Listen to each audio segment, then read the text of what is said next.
trip to New York, but had looked at pictures online to get an idea. What's in Times Square? Massive electric billboards and, I'm not exactly sure.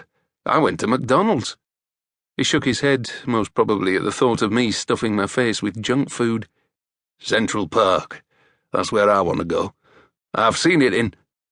Collective gasps and the general chatter of raised voices filled the cabin after a series of 4 more jolts hit the plane in rhythmic succession. Jack tensed his legs and gripped his armrest. He wasn't a keen flyer, and any more turbulence would only add to his stress.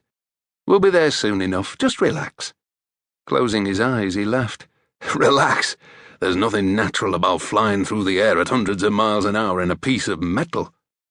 Before I could reassure Jack any further, another safety announcement sounded through the cabin. Time seemed to pass in super slow motion as I sat in my seat, waiting to be tossed around again. Nothing happened.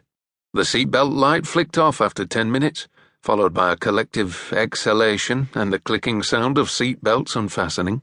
A couple of people made their way to the bathroom, and the steward started pushing a trolley down the aisle, crammed with duty-free items.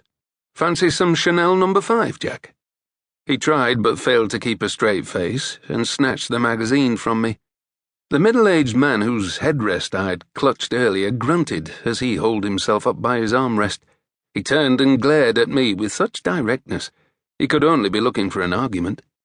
I elbowed Jack and motioned toward the man. Keep your cool and let me do the talking. The man maintained his icy stare and strode over. He was dressed in dark blue jeans and a pink Ralph Lauren polo shirt stretched around his bulky torso, complete with coffee stains. Hoping to brush away any confrontation before it occurred, I tried to sound as friendly as possible and said, Sorry about before, mate. Nothing I could do. He shrugged half-heartedly. Forget about it. My wife asked me to come and see you. Apparently I was a bit grumpy when you apologized. I didn't notice, I lied, remembering his surly look. A steward behind him said, Excuse me, sir. He awkwardly leaned into me, pushing his backside close to my face as the trolley squeezed past. The stewards gave him a disapproving look. He crouched by my seat. What's a couple of young guys like you doing in New York?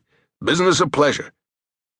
I couldn't believe this man had actually started a conversation with us. Who did that? Still, I liked being described as young. It happened less often now that we were in our mid-30s, although Jack would deny it. Pleasure, Jack said, lowering the magazine from in front of his face. It's our annual trip. Done it since leaving the army.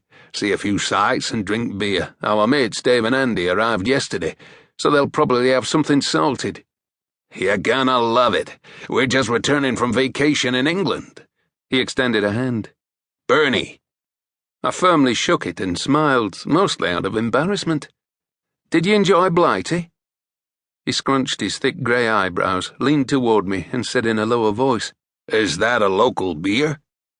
I tried to suppress a laugh. He probably had tons of words that I didn't understand. It's old slang for Britain. Oh, right, Blighty. Linda loves researching her family tree. Visited the places her ancestors lived. I looked across to his row. A woman with long brown hair peered over her seat. I smiled and waved. She appeared relieved, raising a hand before sinking down. Where did you go? Jack asked. Bernie glanced at the trolley now returning from the front of the plane. I'd better get out of the way. With a chance to tap some local information, and him seeming like a friendly bloke, I crammed my gadgets and magazines into my backpack and took the middle seat. I received a strong whiff of Old Spice as Bernie slumped down next to me.